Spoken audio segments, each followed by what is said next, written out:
اس سے پہلے سورہ آل عمران کی مختلف آیتوں کا خلاصہ پیش کیا گیا۔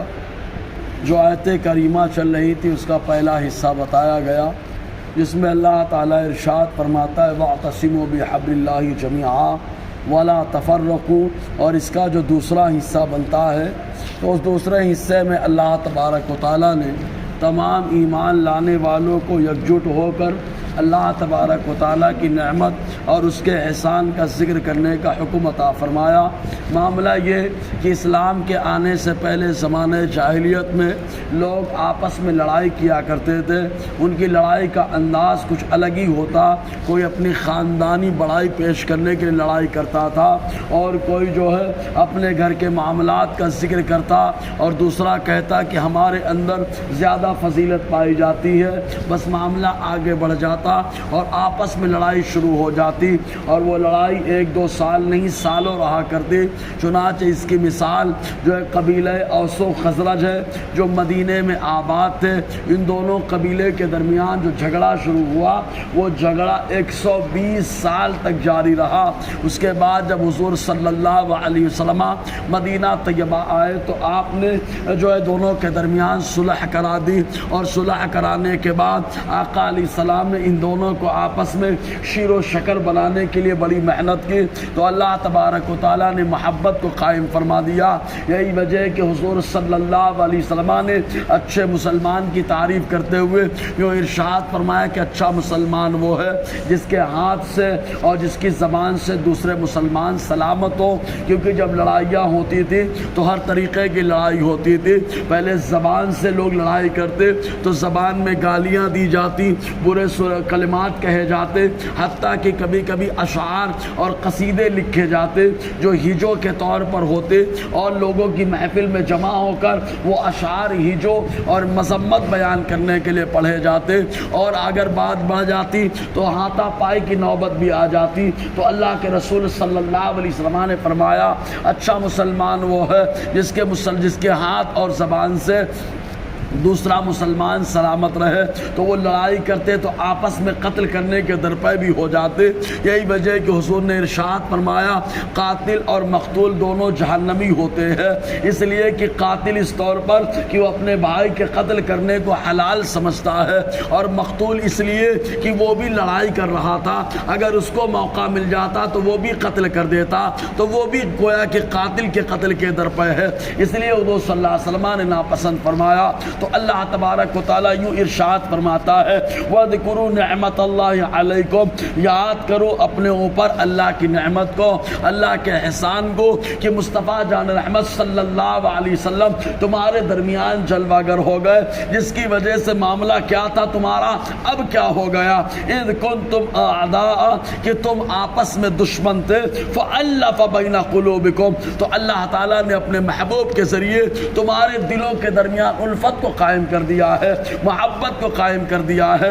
چنانچہ اس زمانے میں عجیب و غریب معاملہ ہوتا، کبھی کبھی تو آدمی قسم بھی لے لیتا، اور اس کے لیے جو ہے آپس میں اپنے آپ کو زخمی کر کے خون اگر پیالے میں ڈال دیتے تو تھوڑا تھوڑا خون پی لیا کرتے، اور کہتے کہ اب ہم ایک دوسرے کے سپورٹ کے لیے کھڑے ہو جائیں گے، اس لیے کہ اب ہم لوگ بھی خون کے بھائی ہو گئے۔ اس طریقے کے تمام بیجا معاملات ان کے درمیان رائج سے حضور نے سب ختم کیا، اور آپس میں الفت و محبت کو قائم کر دیا۔ فَأَلَّفَ بَيْنَ قُلُوبِكُمْ، تو اللہ تعالیٰ نے تمہارے دلوں کے درمیان محبت کو قائم کر دیا۔ فَأَصْبَحْتُمْ بِنِعْمَتِهِ إِخْوَانًا، تو تم لوگ اللہ کی نعمت سے بھائی ہو گئے ہو آپس میں۔ یہی وجہ کہ اسلام واحد ایسا مذہب ہے جس میں نہ کوئی چھوٹا ہے نہ کوئی بڑا ہے، جس میں نہ کوئی برادری نہ چھوٹ چھات ہے نہ ذات پات ہے۔ چنانچہ اسلام یہ کہتا ہے إِنَّمَا الْمُؤْمِنُونَ إِخْوَةٌ، جو کلمہ پڑھنے والا ایمان والا ہے وہ آپس میں بھائی ہوا کرتا ہے۔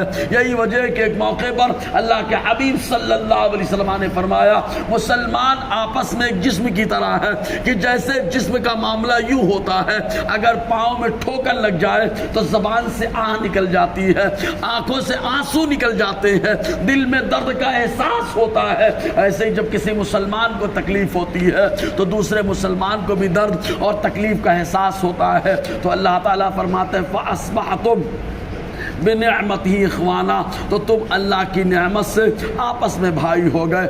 حالانکہ معاملہ یہ تھا وَكُنْتُمْ عَلَى شَفَا حُفْرَةٍ مِّنَ النَّارِ، حالانکہ تم لوگ تھے جہنم کے گڑھے کے بالکل کنارے، فَأَنْقَذَكُم مِّنْهَا، تو اس نے تم کو اس سے بچا لیا۔ چنانچہ حضور صلی اللہ علیہ وسلم نے بچایا۔ آقا فرماتے میری مثال اس آدمی کی طرح ہے جس نے آگ کو روشن کیا کہ لوگ جو ہے روشنی حاصل کرے اور اس کے بعد اندھیرے سے محفوظ ہو جائے، لیکن پتنگے جمع ہوتے ہیں اور آگ میں فٹافٹ کودنے لگتے ہیں اور وہ ان کو ہٹاتا ہے کہ جلنے نہ پائے۔ میرا معاملہ اسی آدمی کی طرح ہے کہ ہم نے ہدایت کی روشنی کو ڈالا، لیکن لوگ ایمان نہ لا کر اپنے آپ کو جہنم کا ایندھن بنا رہے ہیں۔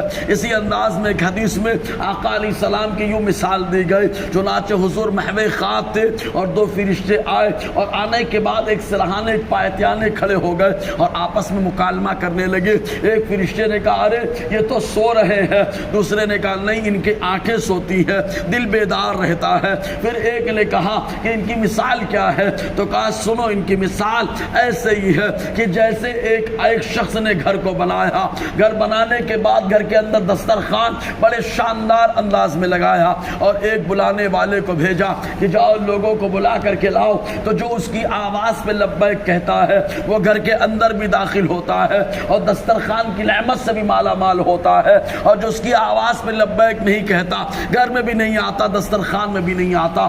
تو دوسرے نے کہا ارے ان کی یہ تو سو رہے ہیں۔ پھر فرشتے نے کہا ارے آنکھیں سوتی ہے دل بیدار رہتا ہے۔ تو کہا اچھا جو مثال دی ہے اس کا کیا مطلب ہوتا ہے؟ تو کہا دیکھو گھر بنانے والا اللہ ہے اور جس گھر کو بنایا اس سے جنت کہا جاتا ہے، اور جن نعمتوں سے اللہ نے دسترخوان کو سجایا وہ جنت کی نعمتیں ہیں۔ بلانے والا کس کو بھیجا؟ وہ پیغمبر اعظم صلی اللہ علیہ وسلم کی ذات ہے، تو جو ان کی بات کو سن لے گا گھر میں بھی داخل ہوگا اور جنت کی نعمتوں سے بھی مالا مال ہوگا۔ تو رب فرماتا ہے حالانکہ تم لوگ جہنم کے گڑھے کے کنارے تھے، فَأَنْقَذَكُم مِّنْهَا، تو اس نے تم کو اس سے بچا لیا۔ كَذَلِكَ يُبَيِّنُ اللَّهُ لَكُمْ آيَاتِهِ، یوں ہی اللہ تعالیٰ اپنی نشانیاں تمہارے لیے بیان فرماتا ہے، لَعَلَّكُمْ تَهْتَدُونَ، شاید تم راہ راست پر آ جاؤ، ہدایت پا جاؤ انشاءاللہ۔ اور آگے گفتگو رہے گی۔ اللہ تعالیٰ ہم سب کو فیضان قرآن برکات قرآن سے مالا مال فرمائے۔